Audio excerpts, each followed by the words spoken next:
On today's program, we're going to interview a guest and tell a story that combines courage with leisure. And I first heard of Melanie Boese reading this magazine, which circulates throughout southern Vermont and the Berkshires. And my guest, Melanie Boese, thank you for being with us, Melanie. Thank you for having me. She is the owner of the Brattleboro Country Club. And she has a most interesting story to tell us, which is a very inspiring story from what I read in this edition of the magazine. And golf being, we're coming into the season of golf. So Melanie, tell us the story of how you and your late husband first set upon Brattleboro Country Club in southern Vermont. Well, my husband came into the golf industry when he was 12 as a caddy down at Wyckoff Park in Massachusetts. He worked his way up through maintenance, through working in the kitchen. He took part in rebuilding the parts that were taken over when 91 went through. So he had a really good background in all sorts of things having to do with the golf industry. He played golf, debated becoming a professional at one point in time. And so that was always in his background, and he always golfed throughout his life. Really passionate. Very much so, very much. And were you a golfer being married to him? I mean, what was your interest level at that point? I was not a big fan of the game of golf because I felt that it was too slow. I loved to go to the driving range and bang out a bucket of balls, and that was about it. But I'd never been really on a golf course, and I'd never tried golfing. So he convinced me to try, and we became members at Brattleboro and watched through the years the struggles that went on, it being a member-owned course, having taken on a major renovation project in 2000, bringing it to an 18-hole course. They got into financial difficulties, and they tried everything they could to bring the course back to be fiscally viable. And unfortunately, that did not happen. And in 2014, which they should have been celebrating 100 years, they realized that they were at a point where they were not going to be able to continue making payments. They brought it to the members. My husband, at the time, we were in the process of selling our business, and he said, Which hey, was?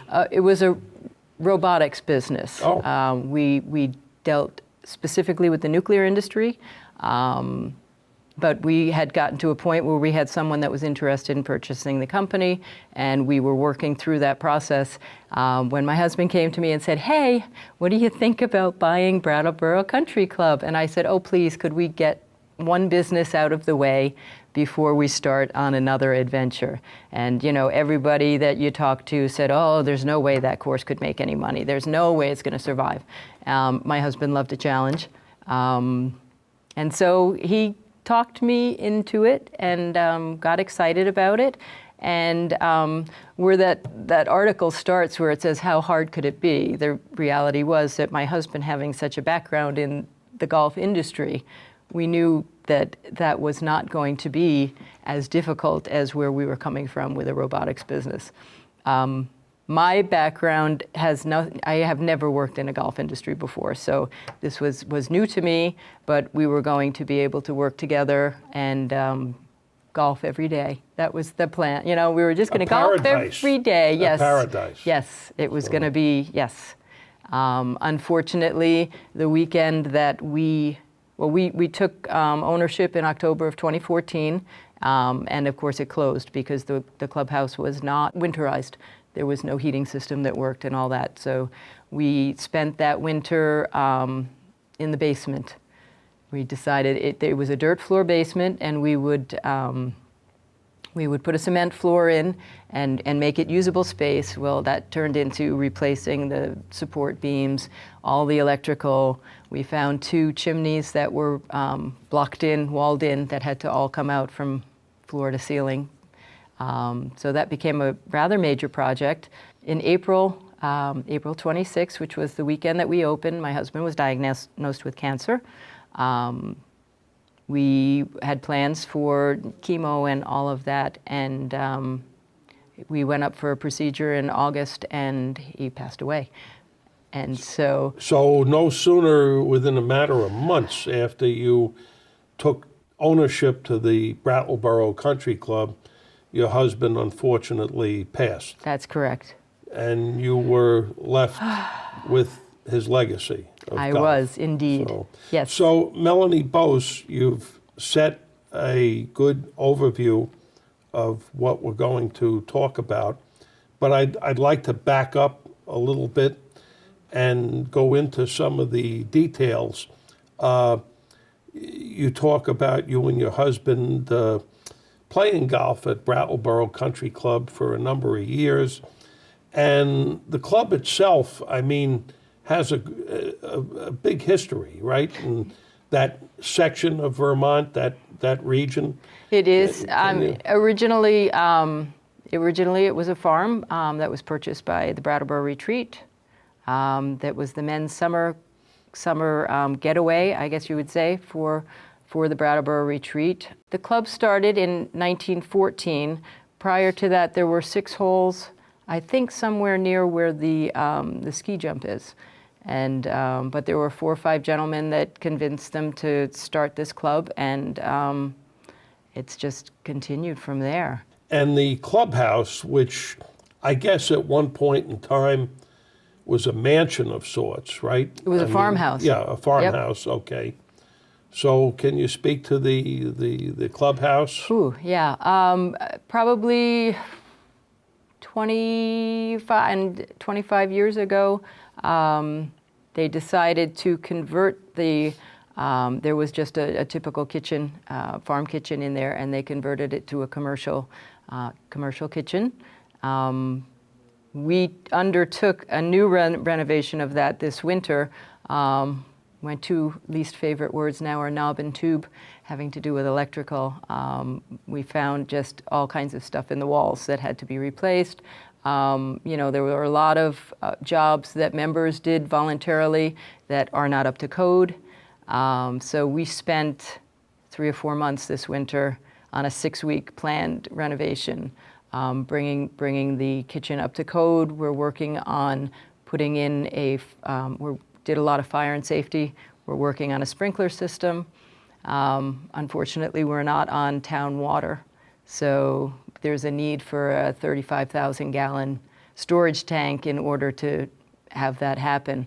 So we're working slowly through the building, putting the sprinkler systems in, and preparing to, come up fully to code in a building that's, been around for a few hundred years. So a few hundred well, years. It's late 1700s, early Really? 1800s. Really? Yeah, that's the history I've been told. So we have the farmhouse building. We started out in 1914 with 6 holes, and then the club developed. Well, 1914 was when it was incorporated as Right. Brattleboro Country Club, and there were apparently a good amount of members back then. They had a huge Japanese Tea Party opening. I think it said there were 1,000 people there for Really? that. They Really? had. So this was a big deal back. It was a back big then, deal. huh? Even just a few decades ago, they had 400 plus members. Really? So it's of course the economy affects that and the numbers and how many people are golfing. So you and your husband first got to Brattleboro Country Club approximately when? I would say around 2005. Mm-hmm. We had been members down at a different club for 1 year, and then decided this was closer and more convenient to where we were working, and we wanted to spend time developing our my golf game, I guess would be, because his was. So. And I played golf there maybe 4 or 5 years ago, and it struck me as a place that at one time was grand and was really beautiful, but there seemed to be neglect and needed a lot of love and care. But in the 2000 to 05 period that you're talking about, who played golf there? You said there were about 400 members. And what was golf about then? Oh, it wasn't, I mean, when I was there, there weren't 400 members. Okay. Yeah, no, that was prior, that was a while ago. Yeah, you know, the members are very passionate about the course, and they are thrilled that it's still there. I get a lot of support, I get a lot of thanks, which is not really why I'm doing it. It is So you're fast becoming a local folk hero, huh? Heroine, right? I don't prefer the spotlight. But, you know, I like to call it deferred maintenance. It was, yes, there was a lot of deferred maintenance because there simply wasn't enough money to perform that stuff. What I have tried to do is, for example, the irrigation work that's being done, the tree work, things that we've put on a schedule for 2 to 3 years. I use my own employees for that. So instead of having to relay them off as soon as the golf season is over, they have an opportunity to work a couple of extra months in the fall and then again in the spring. So we have managed to, we irrigated 2. We're on the, so out of the 6 or 7 that needed to be done, we finalized 2 last year. We had 2 more we started in the fall, and we should complete it by probably 2018. We'll have the entire course irrigated, and it will be done in-house. The same with all of the renovations that I've done at the club have all been done by local contractors. That's another something I feel very important to help the economy. I have a local contractor, Eli Gould. He has his own company in town, Pre-Craft Services, and he has been instrumental in helping me find contractors for the electrical, the refrigeration, painting, and all those things that are necessary. Our beautiful new copper top bar was done by a local Brattleboro company. It feels like the right thing to do. And hopefully that gets the talk out a little more to have people come and join us. We have a beautiful restaurant now. We have a great staff and are very excited about this upcoming year. Now I hear the passion sort of taking you over now, and as you look back in, I guess, 2014, right? Mm-hmm. Was this something that you signed up for? Did you envision this? Well, unfortunately, we didn't really get a chance to discuss the hows and the whys and the whats that were going to need to be done over these upcoming years. This is something I've had to look at. I have, I have staff that have been there. My superintendent, Phil, has been there for 22 years. Oh, really? His assistant has been there almost that long. My golf pro, who PGA Professional of the Year for the state of Vermont. Really? And his name is? Eric Sandstrom. He has been there for more than 10 years. My bar manager has been there for more than 10 years. So I had some, incredible staff that got me through that first really tough time. So there are people associated with Brattleboro Country Club who have a commitment here. Yes. That it's not a transient, yes. Spur of the moment operation. Very true. So. Yes, they are, and they're excited about the changes that are being made because they, pretty much had to fight for every dollar to do what they wanted to do in their respective parts of the course and clubhouse. So do you feel that you're fulfilling the legacy or the carrying out the work the way your husband would have done it at the time?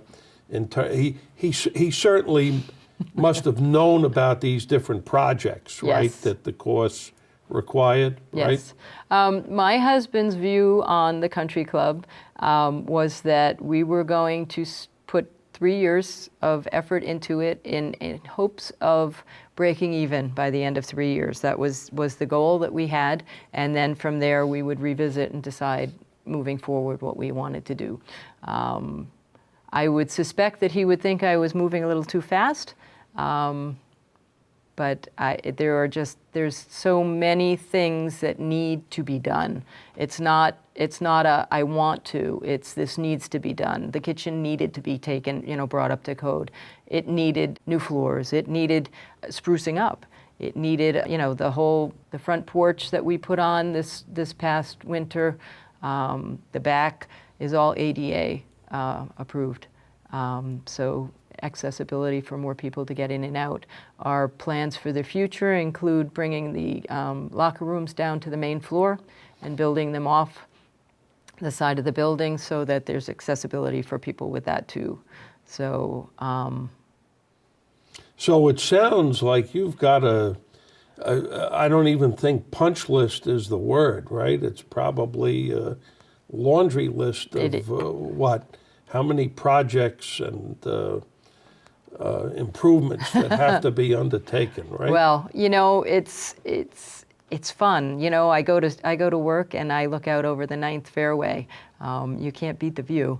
We're looking at right now. I spent yesterday with the design team working on. We're looking to move to build a new pro shop up on the hill, closer to the first tee, so that the pro can see what's going on much better. We're hoping to renovate the old pro shop and put simulators and indoor golf into there. What we're playing around with right now is what makes sense in which buildings. Does it make sense to have the simulators off of the main building, or do we put it in a separate building, which would require an additional bar? It's kind of a flowing. We've been looking at electric carts, and if you had talked to me last fall, I would have told you by this time we would have electric carts at the club. But in looking at that a little more carefully, you realize that at a point they all have to have their batteries replaced, and that's a $50,000. If you got 50 carts, that's $1,000 per cart you're going to be spending. And what happens to all those batteries? So is it a more green choice than the gas carts? Gas carts, right? yeah. So we make lots of plans, and then we find that you need to take a step back, or there's more information that you need to gather to really make those good decisions. Do we need a place to cover those carts? We don't. It's just there's a lot of moving parts to this, and that kind of it makes it exciting. Well, what I'm also hearing from you, Melanie, is that you are, as an administrator and as an executive, you're learning on the job here, right? Every day I realize how much I still need to know. It's an amazing process. I have joined organizations, and I do seminars, and I go to classes, and I try to learn something new every day.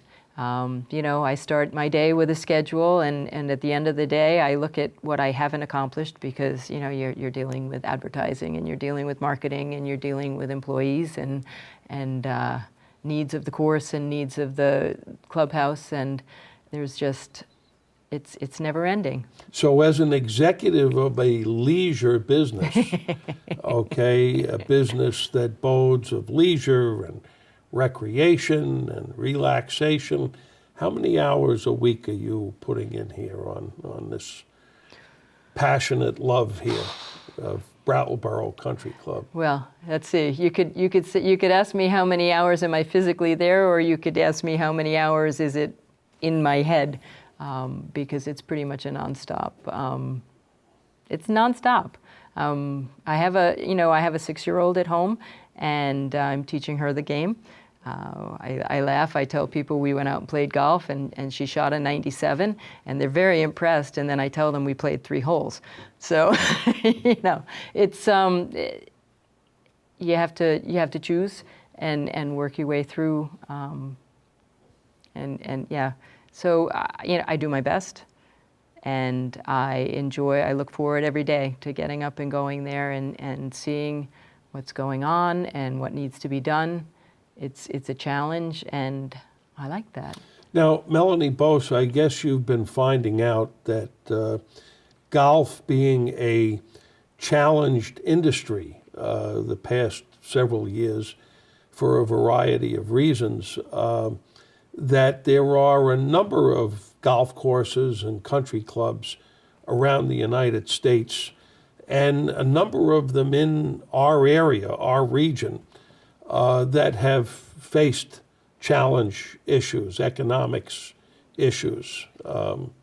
It's no secret there's a Correct. number of clubs for sale. Speak to that observation. Well, one of the things about Brattleboro Country Club is that it is it's a standalone business. There's no corporations, behind this. It's not a resort. We don't have other entities that feed into it. Yes. Yes. We just got a call from Vermont Business Magazine that we were voted the best of business golf course for both Windham and Windsor counties, which I was really excited about. It's nice to have some recognition. Being a small course, we are lucky enough to be within 10 minutes of exits 1, 2, and 3 as you enter the state of Vermont. So the opportunities, I think, are there, but we're not foolish. We recognize that there are a multitude of courses around that can offer better prices because they are parts of large corporations. So we're working hard on our customer service. I brought in golf boards a couple of years ago, which are a motorized, they're kind of a mix of a snowboard and a skateboard. And you ride on them and you steer them with your lower body. Your golf clubs go on the front, and they go 10 miles an hour. And it speeds up the game, and it's also interesting for not only the younger. I was kind of surprised at some of the people that choose to use them. This year we're introducing fling golf, which is a lacrosse-style stick. The ball goes in, you throw, and when you get to a putting range, you use the same stick and you push the ball. So it speeds up the game for those that think it's, that's a detriment, the amount of time it takes. And it's interesting for the younger crew that plays lacrosse and things like that. So we're working on innovative ways to bring people to the course. Well, one of the problems with courses in Vermont or Massachusetts or New Hampshire or Maine is, of course, the shorter season that Correct. we have, where if you went New York or Pennsylvania, there's certainly a couple of extra weeks added on there, right? And that's a economic issue. Last year right? we were open March 17th for the year, and we golfed right on through to Thanksgiving. So that was an awesome year. But you have to find ways to supplement. We do a lot of tournaments, a lot of charity tournaments. The restaurant, that's the other thing, is that we put a heating system and all that in so that we can be open year-round, hoping that will generate business. Now, if we bring in the simulators, that's another opportunity for people not only to golf later at night, but also to golf throughout the winter. I've been to a number of shows and seen where that's a really good income stream. We're also trying to work towards having a larger area for weddings, receptions. Right now, the clubhouse is limited by, the fact that it was a farmhouse at one time, so it's rooms. How can we expand that building and still keep the beauty of the? Well, it would seem to me that you could have some really nice weddings there, especially if in the wedding party there were a couple of golfers. That's there right. too, We've had a number of rehearsal dinners there that they have come for the day. They bring all their guests, and the ones that golf will go out and play golf prior to the rehearsal dinners and stuff like that. So Melanie Boese, in our few remaining minutes, We're coming up on the 2017 golf season, and let's give our viewers a special invitation from the owner. What would they see on holes 1 to 18 this year that are exciting, that would make them want to play Brattleboro Country Club? Put me on the spot. We tee you off on the first hole. I'll tell you, the first hole, what we've started over the last 3 years, we've bought 3 greens covers. We got hit hard back in a few years ago and lost most of the greens. So, as did a lot of courses yes, in southern Vermont. Yes. So we've started a program each year. We're purchasing a greens cover. So they just took the cover off of one, and it's perfect. It's beautiful. My granddaughter and I have been walking out there every day for picking up golf balls. That's one of our exciting things to do.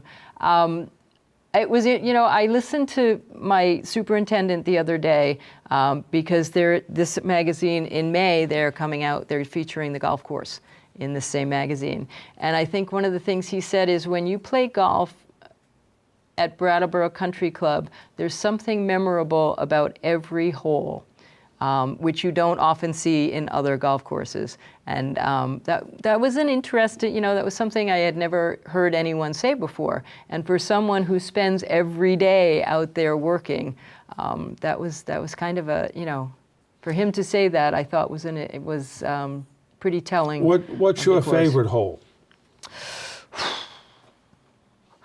I would have to say it's probably 11, because you're either a bum or a hero on that one. It's uphill. It's a par 4. That's one of the rare holes that I have actually got in under par, which doesn't happen often for me. My handicap has steadily increased since we bought the club. I don't get to golf that much, so that's a hole that if you play that one well, you feel like you've done something good. It's always interesting to go from the front 9 to the back 9 because you're heading into the woods, and it's you see a lot of deer, you see turkeys, foxes. The wildlife is beautiful. It makes you feel like you're in the middle of nowhere, and it's a peaceful, wonderful place to be. I encourage families to come. I think that it's a good place to spend time with your kids and your families and just relax and enjoy yourselves. And the people can, there's either memberships or there's a day rate, I would imagine, yes. Right? Yes. So. And we have, spring specials going on right for a few weeks until the course is up to full. 7 days a week or a maintenance We day? are 7 days a week. So. We are 7 days a week. We have a men's league. We have a women's league. Eric just got back from a seminar, an all-day seminar on kids golf. So, we're really trying to figure out ways to bring in families and let them enjoy the golf course. And the website for the... BrattleboroCountryClub.com. Very simple. Yes. So. Yes, easy to remember. Melanie Boese, again, I started the show by saying you're a courageous person for what you're undertaking. And there's a lot of people in southern Vermont who I think really owe you a debt of gratitude for the role you're fulfilling here, because if it wasn't for you and your late husband, who knows what would have happened to Brattleboro Country Club. So. Well, I have to say, I personally feel it's a privilege to have. I feel like I am a steward of a property that, will be there far after I'm gone. That's my hope, is that it just simply continues on as a golf course for people to enjoy. Yeah. I want to thank you for being our guest. This is Danny Frank for GNAT TV.